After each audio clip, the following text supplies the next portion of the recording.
mình cái live facebook.vn này. Anh em có thể nhấn vào chữ live Facebook.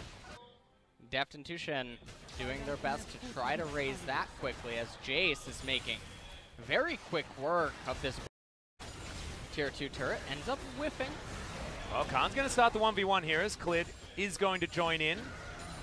Rascal took so much damage there, and I'm surprised he didn't actually fall down as Mata thinking about going in. You could see it. You could read it on the way he was tiptoeing back and forth. Teddy ends up stopping the recall of ΔევThN, and that's actually really big for the priority. It means that they get down into bottom lane a little bit later. Gives Klid and Khan a lot more comfort in doing this, and now Klid probably just going to rotate back and take down the Scuttle Crab. Final Drake is coming up next. So that's going to be the next one in line. What do you want to talk about? I was just going to ask about what you would turn this Null Magic Mantle into in the back pocket of Deft, because there's just not a lot of QSS-able stuff. So do you think about a Hex Drinker this game? Oh, that's interesting. I actually don't know what he wants to turn that into, truthfully. Oh, Deft. I suppose Hex Drinker is all that you really do need. I think that he's just going to hold on to the Null Magic Mantle because, for the most part, it gives you the same magic resist, just minus the active. Yeah, for the QSS? For Hex Drinker. Oh, sorry, for Hex Drinker. Yeah. But the active does give mitigate. It's confusing, isn't it? Yeah. How that works out. But you're right. You know. I think having magic resist, definitely good when Faker is popping people so incredibly powerfully at this point in time. But whether or not you're going to get much QSS value is the real question here, because their CC is largely knockbacks and knockups as Rascal goes gold. Press the wrong item button there, as you could see, because he put down a control ward eventually. Not really sure what this Karma build is. This is, I'm a support, guys. See, it's okay that I died 3 times in lane. It almost feels like if you were going to do this, then you should have done the...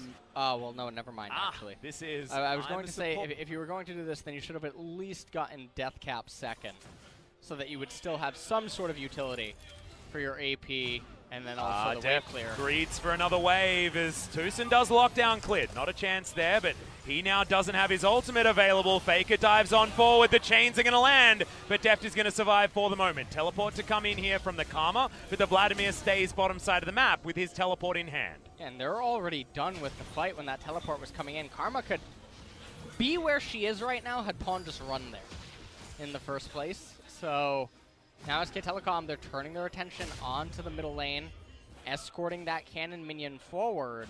I like this. Running Kingzone around the map, though, because they do not want to have a straight-up team fight, as that Shock Blast did land. That's too much damage. Yeah, Deft's out of the fight.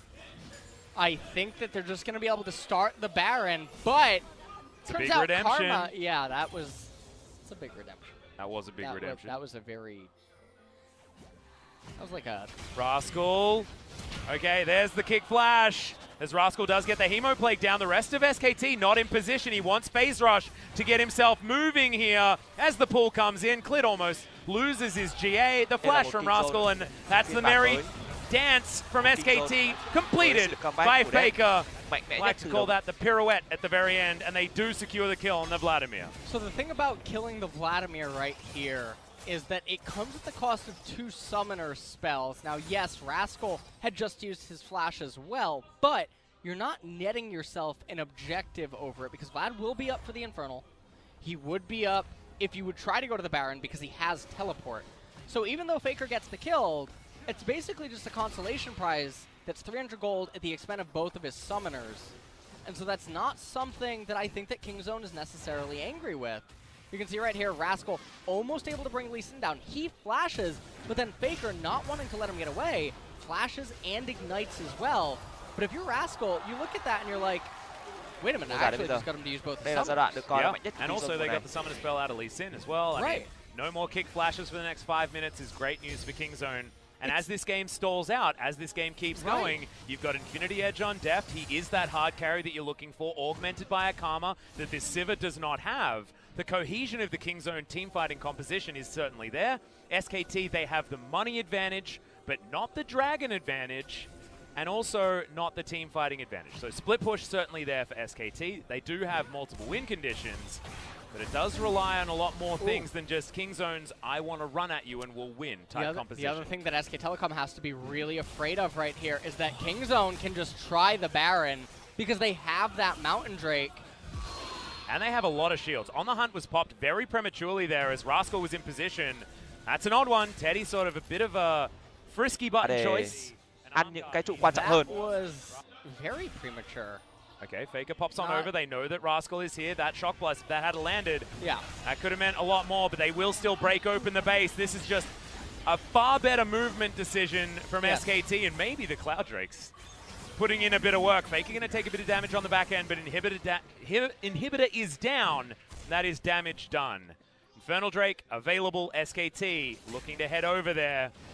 And now you can see that Kingzone probably just going to beeline to the Baron, but I think that they're a little bit too late on pulling the trigger. So much damage out of SKT right there. And now they're going to be able to Cloud Drake their way back to the Baron pit. This will be a 50-50 if it's going to get started. Yeah. Def takes a while to get in there. Rascal's going to be here at the pit.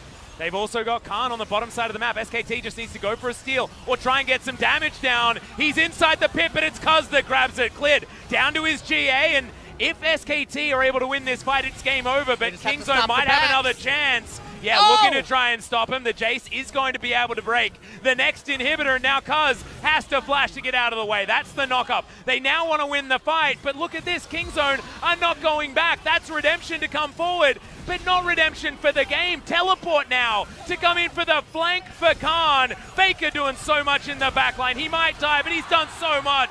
And there it is. KêNH just says no to any victory for Kingzone in this game. And this game is so all over the place. KêNH went bottom. He got the inhibitor turret and the inhibitor to boot. Faker in this game. That was some smoke and mirrors LeBlanc gameplay. Oh, yeah. Able to keep Kingzone trying to keep getting a little bit more. They stopped their Baron enhanced recalls because KêNH had already done the damage. He had just missed the chains onto Rascal, preventing that back.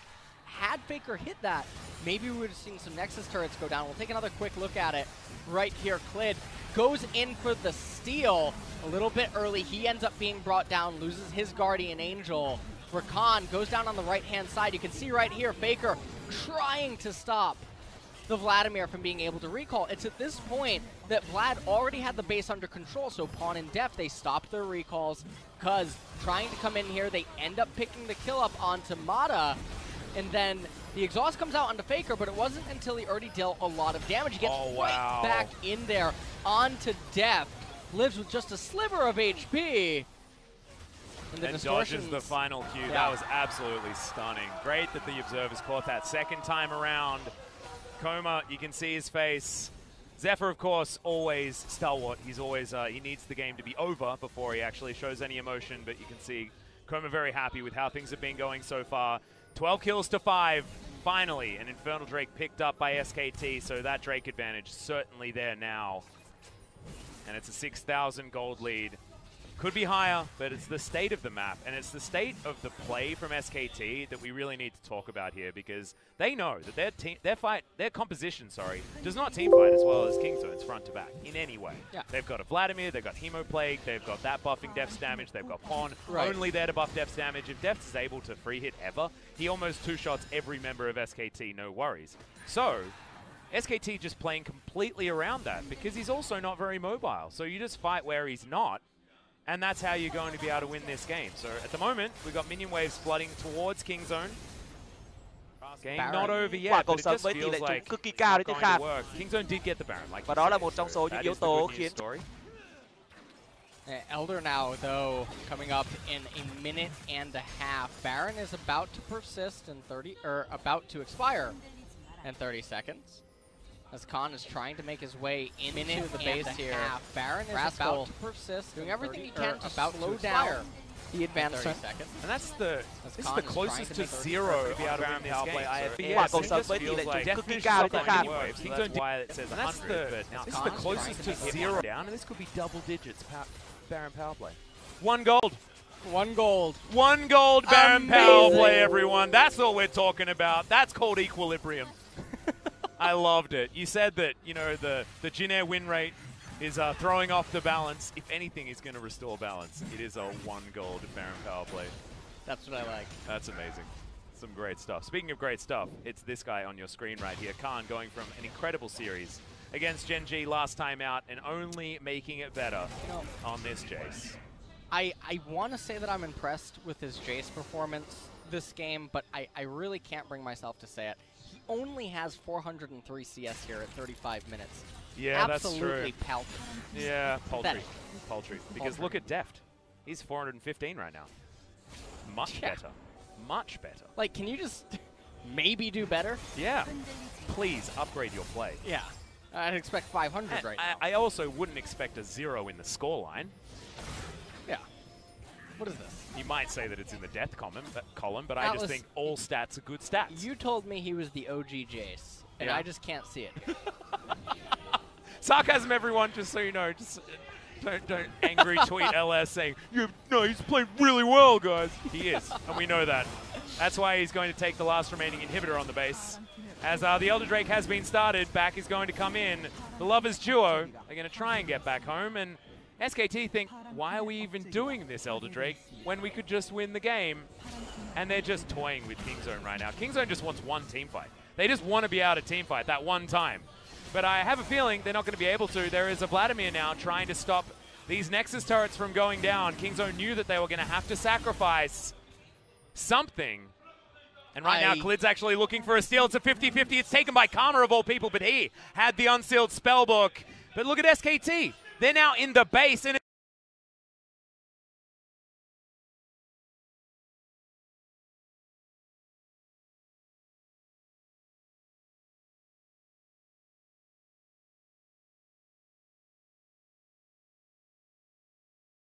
it's only Rascal that's underneath these turrets trying to take them down. Mata. He needs to throw out the Hemo Plague. The flash forward. Teddy is taking so much damage. Teleport comes down, but it's going to get cancelled because the Nexus turret's going to go down. And they just trade an Elder Drake for a Nexus. That is a trade I can get behind. Absolutely. I love Elder Drakes. I do too. No, just kidding. That was absolutely phenomenal map play from SKT. Demonstrated from go to woe that game, and that was exactly how it felt for Kingzone fans. They were ran around the map, and it was Kingzone.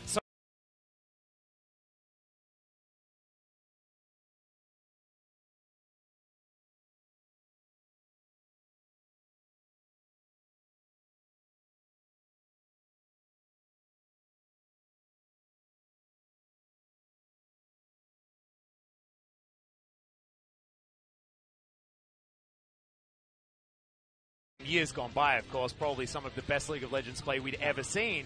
However, this series felt like the champion that FAKER hadn't been allowed to play because he was on what? How long was he sitting at 100% win rate on the champion? He had like an over a year streak going on.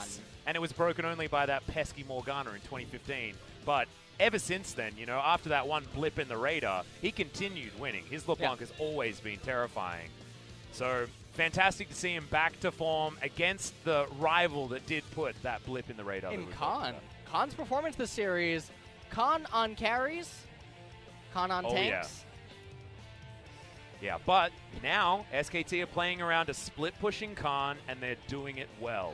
Yeah. And that's what I absolutely love, right? That's what you want to see. You want to see them play to, you know, theoretically, KêNH was like the weak link, but that was because they were playing team compositions that didn't play to what his strengths were. Play to this guy that's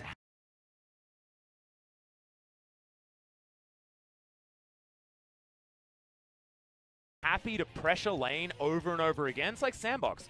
Dumb1 Gaming with Noguri towards the top side of the map. You play around that guy, that's when the team looks really, really good. And as you can see, the stat line is going to demonstrate exactly that. It was a linear gold graph, a blip here and there for when Tucson got some decent Rakan engages, but this isn't the improved Rakan. This is nerfed into the ground, not even barely a champion Rakan. And even with his Zyra in the backport, oh god, yeah, but I mean, he probably had more damage items. He probably had more damage items than Pawn did as well. Third item, Redemption Karma. Well, listen, who do you give the MVP? I'm actually a little bit undecided. Is it FAKER or is it KêNH? I don't know. I'm I'd gonna probably go give with it to Khan, Yeah. personally, because he broke open the base and destroyed things, but we'll have to find out. During the break, ladies and gentlemen, best of 3 series. Can SKT close it out? We'll find out after this.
Take 2 turret shots for his teammates.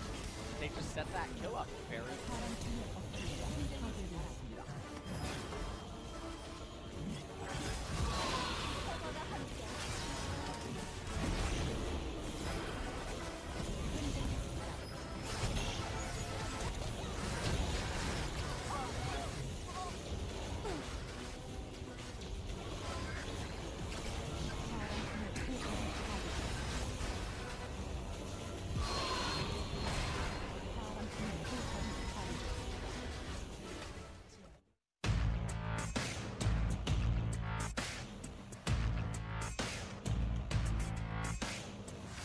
스무 살, 그것은 치열한 전투.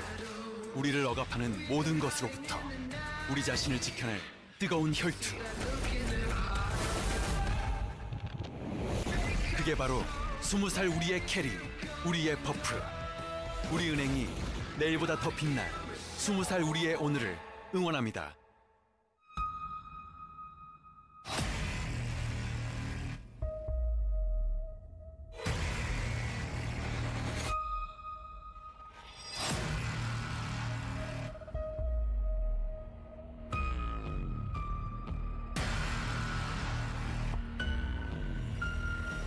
This is for those who dare to stand up, for those who dare to make a difference. Get ready for battle and join the Republic of Gamers. Get ready for battle and join the Republic of Gamers. Get ready for battle and join the Republic of Gamers. 때론 지나친 고집이 정말 좋은 것을 만드니까. 의자가 인생을 바꾸는. Get ready for battle and join the Republic of Gamers. 때론 지나친 고집이 정말 좋은 것을 만드니까. 의자가 인생을 바꾸는. Get Pawn did as well. Right here, Khan going from any Recall, it's at this point that Vlad already had the base under control, so Pawn and Def, they stopped their recalls, because trying to come in here, they end up picking the kill up onto Mata, and then the exhaust comes out onto Faker, but it wasn't until he already dealt a lot of damage. He gets right back in, and then the exhaust comes out onto Faker, but it wasn't until he already dealt a lot of damage. He gets right back in. And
Welcome back, guys, to LCK 2019 Spring, and Khan will be your MVP, but I have the inside scoop.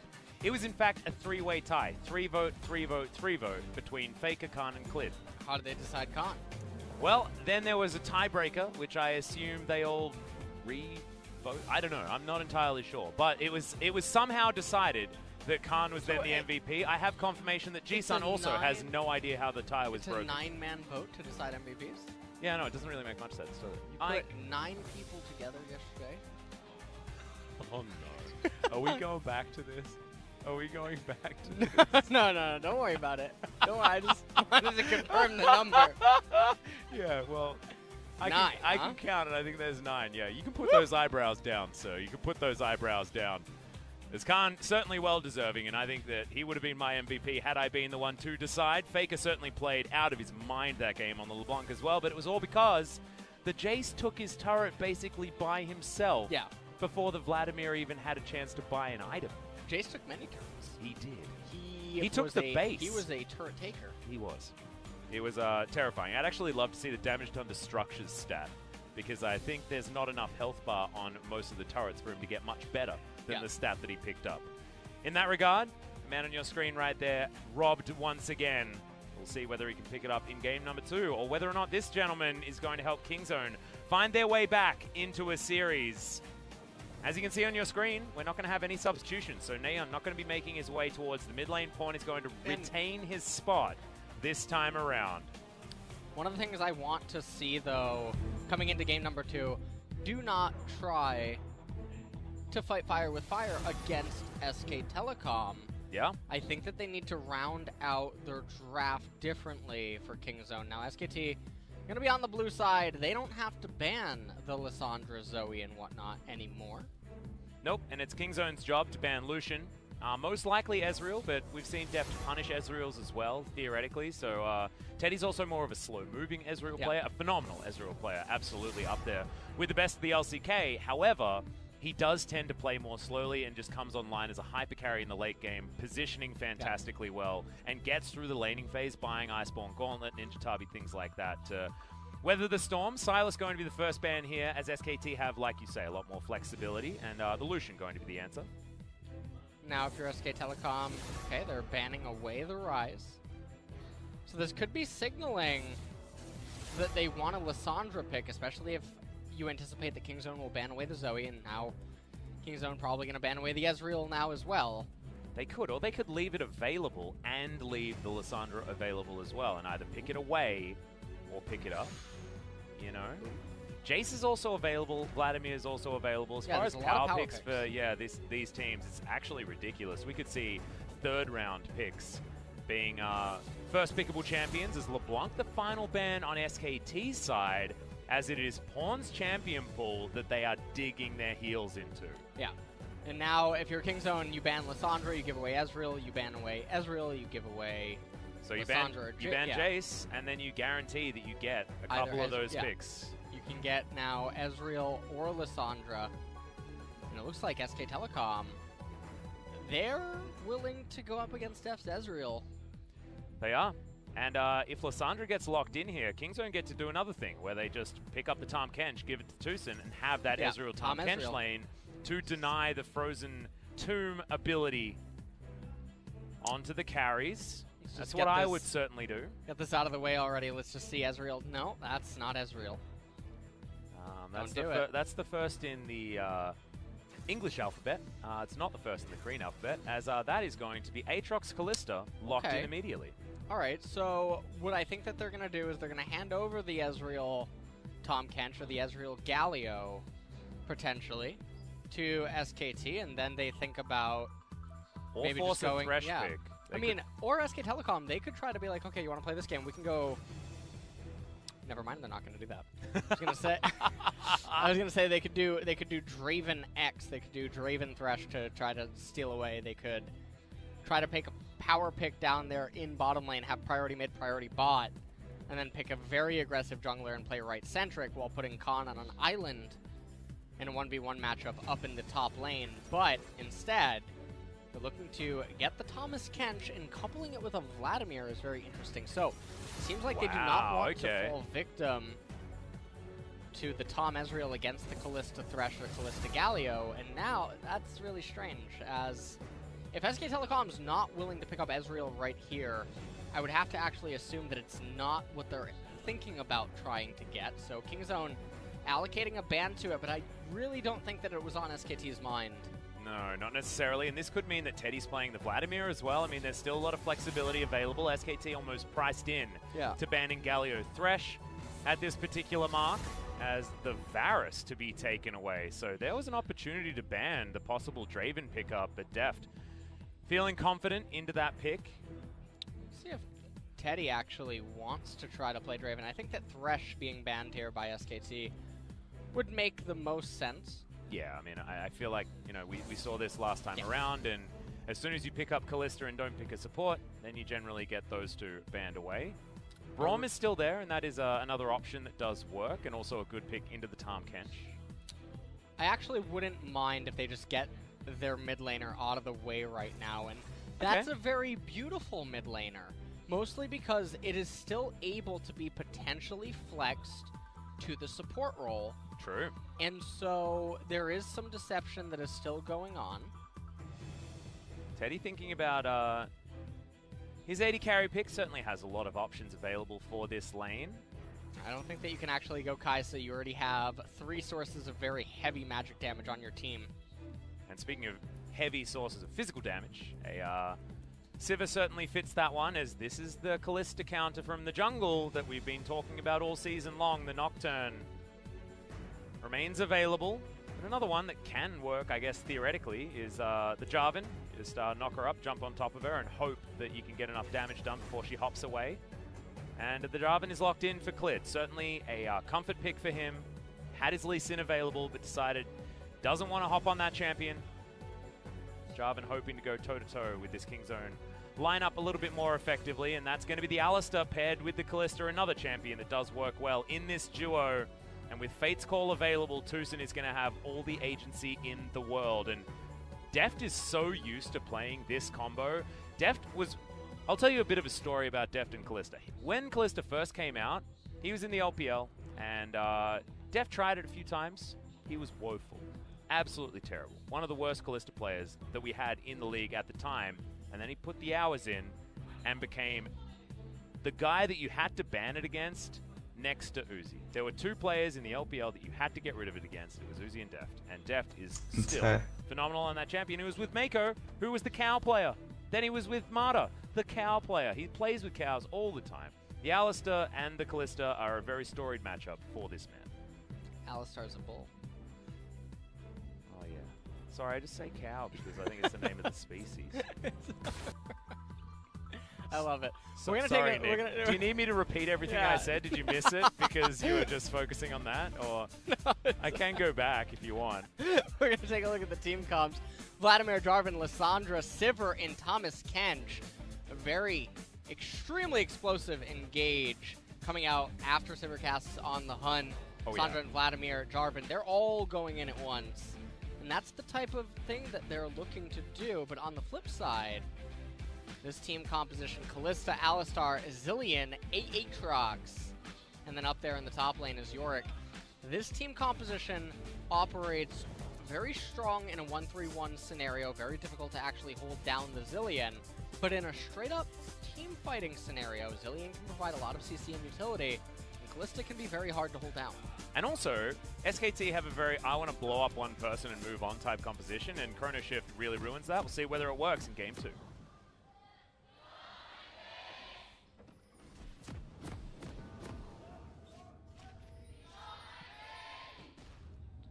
Full house here at Lowell Park for game number 2, SKT versus Kingzone. This is a huge matchup.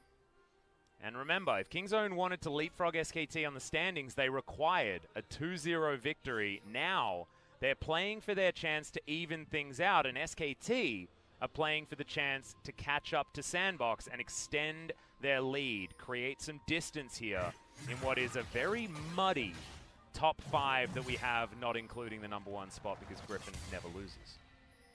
Starting things off, I just want to point out the Summoner spell and rune choice there for the Zillion. He has the spell book with the cleanse, but what this allows FAKER to end up doing utilize the teleport and the corrupting potion star. Interesting, there's no minion dematerializer, however, on the side for him this game. Yeah, I wonder what he spec'd into outside of the resolve tree. You know, you just said spec, and I just got good memories of Vanilla World of Warcraft. You know, and now I'm sad. Thank you. I'm sorry, man.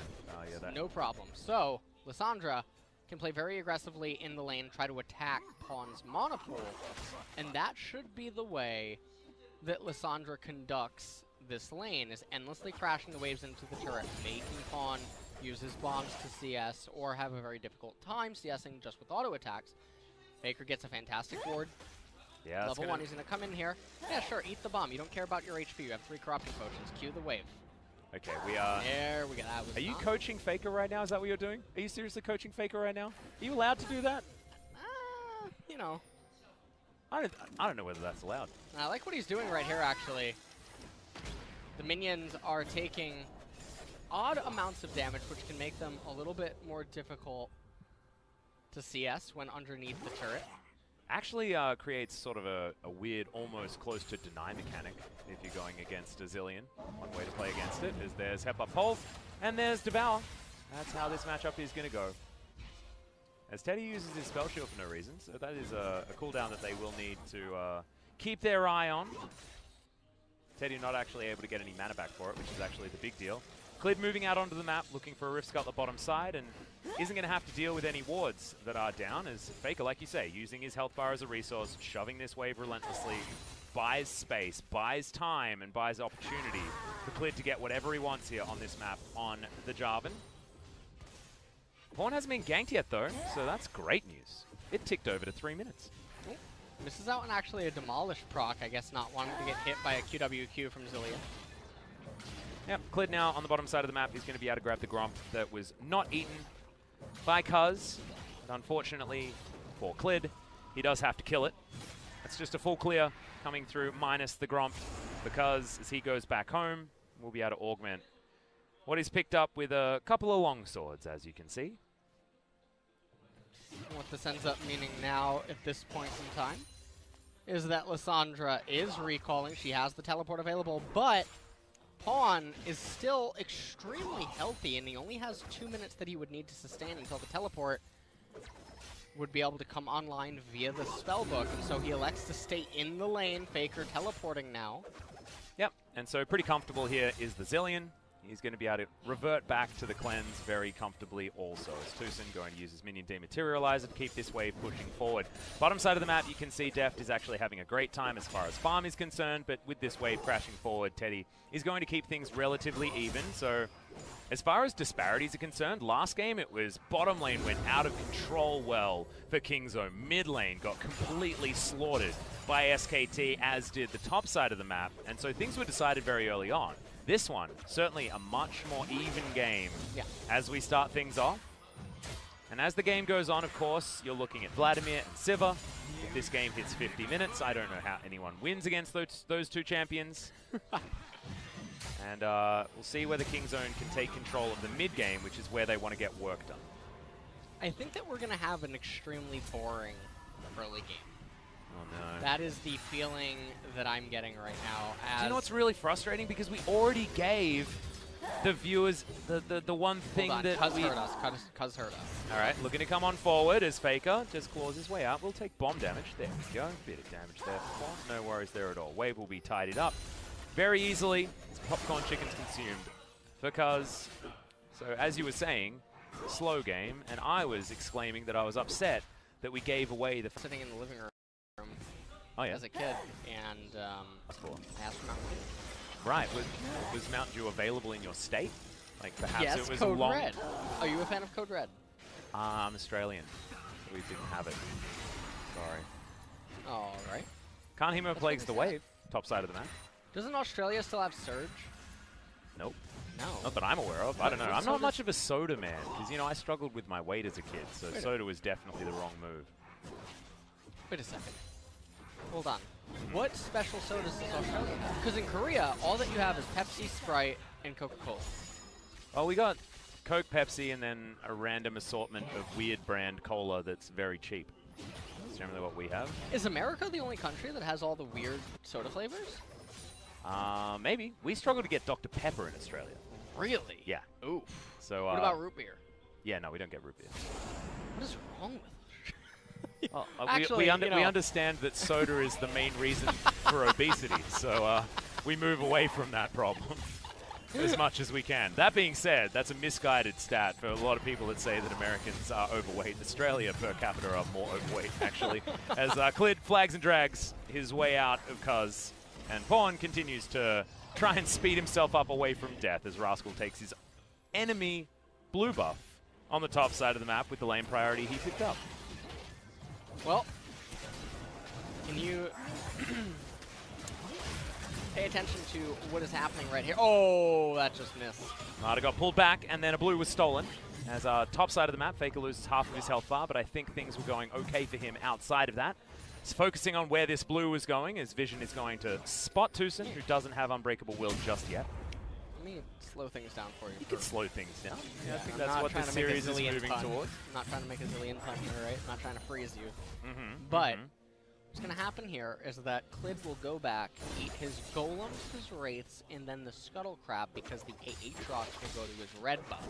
We're going to continue to have a gentleman's agreement in every single lane, and you and I are going to talk about something that isn't the game.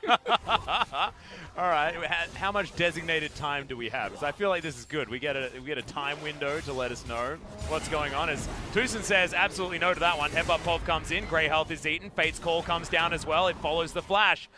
Thought something else was going to happen, but in the end, it was just a trade. Hey, but we could have pretended. I mean, at least champions were hitting other champions. That's cool. Is it? I guess I don't want violence or anything like that. Yeah, I knew where you were going. Is FAKER not going to get stunned before he takes the claw out? He's going to be absolutely fine. Khan's getting pushed in, but he's having no trouble when it comes to turret plates or his own health bar or the CS margin. So the Yorick certainly not doing a Jace thing to him. As I actually didn't realize that's what happened with Blood Moon Zillion, where it eclipses and then the bomb goes off. It's actually really cool.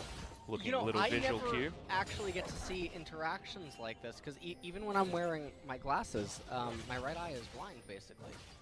So, fine details in the game, I actually can't see. Like, I have to really look for it, you know what I mean? Alright, you have to focus I have to focus heavily on it. Okay, yeah, okay. Feels bad. Lack of being bifocal. Thankfully, I mean, the screen is 2D. So therefore, you don't have the bifocal factor of having that sort of extra vision is not an issue for you. So don't worry, things are fine. You're in the right line of work, my friend. It's Khan, the Maiden, not going to cause too much trouble there, as Rascal just wants to complete his Trinity Force and continue being a top laner. Good stuff. Finally. Clid's got a lot of Rift Scuttlers this game. Is going down right now. How do you feel? Oh, poor Scuttle Rivers. And Shelly Rivers is being taken by Jarvan. Yeah, just going to follow us under the grave by the looks of things, or at least into the back pocket of a Kingzone player, is Clid. Looking to try and lock down Deft here on the bottom side. Flash immediately used as he's trying to dart out, but it's going to be First Blood, and it's going to go over to Teddy. ＴRődC has the Unbreakable Will, but I don't know whether it's named correctly as he lasts a long time, but it's still a double kill for the Sivir. That was a fantastic execution by SKT down there in the bottom. They're going to be able to get so many plates as Yorick, Julia, Aatrox, and Zillion make their way to mid lane with Shelly Rivers. Shelly Rivers and Julia together should be able to raise this mid tier 1 turret though, and this theoretically could be a win for Kingzone. You can see up on the score screen, I mean, money-wise, it's certainly not working just yet, but after this First Blood turret comes in, and also all the map control they're going to gain, this does feel like a pretty good thing. Yeah, this definitely isn't that bad for Kingzone. They even get a second charge on the Herald there into the mid-tier 2 turret. And one of the things I love talking about is how important the mid-tier 1 turret is when you have wave clear mid laners like Azir, Victor, Lissandra, Orianna, etc. But first, we take a look at this replay and just watch it how they all juggle the aggro. Everyone actually took part in that trade. We can't watch it because Teddy's flashing to try and murder a Kalista. ＴRődC's able to get out, but Khan's underneath the turret. trying to get some steak for dinner, and he should be able to do so very easily. That Crimson Rush did repugnant amounts of damage. And that's his turret going down. When a Vladimir takes a bite out of an Alistar, is it an Edward Cullen? You never read the books. I'm done. Yeah, okay, you know what? That about sums up your response I've been trying not to admit that I read Twilight for a long time, okay? So don't pose those questions. Whatever happened to those actors? They just dropped off the face of the planet. I don't know, he did a bit of work. He was also Cedric Diggory. Oh, that's true. Yeah, and that happened before he was Edward Cullen. To me, he's always been Cedric Diggory. All right. As this is an attempt at saving the life of Deft from Teucin that went awry because there were too many members of SKT. Teucin flashes, try and escape, and still gets hemo-plagued. He still gets murdered by the Hemomancer on the bottom side of the map, and this is where Kingzone are trying to get advantages elsewhere. But I actually really love this from SKT. They noted that Kingzone has solo lanes that aren't so great at winning the game. They've got a bottom lane that's exceptional at winning the game. So remove that from the equation,